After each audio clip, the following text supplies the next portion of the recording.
بسم اللہ الرحمن الرحیم۔ السلام علیکم ورحمۃ اللہ وبرکاتہ۔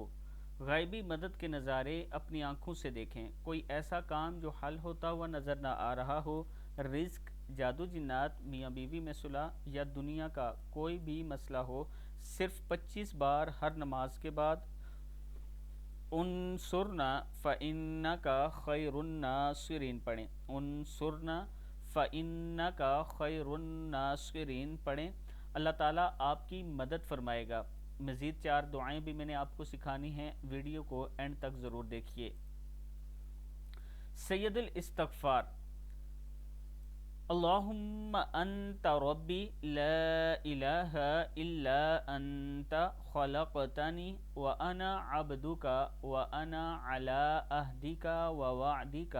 اللہم انت ربی لا الہ الا انت خلقتنی وانا عبدک وانا علی عہدک ووعدک ما استطعت اعوذ بک من شر ما صنعت ابوء لک بنعمتک علی وابوء لک بذنبی فاغفر لی فانہ لا یغفر الذنوب الا انت۔ یہ سید الاستغفار ہے۔ یہ دعا دن میں 1 مرتبہ ضرور پڑھا کریں، یعنی استغفار کا سردار۔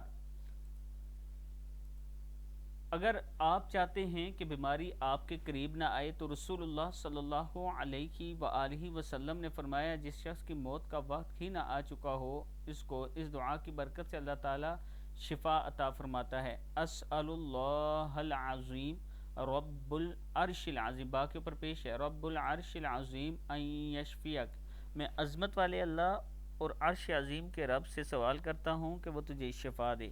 نبی اکرم صلی اللہ علیہ وآلہ وسلم نے بیمار کی عیادت کے وقت 7 مرتبہ یہ دعا پڑھنے کی تلقین فرمائی ہے۔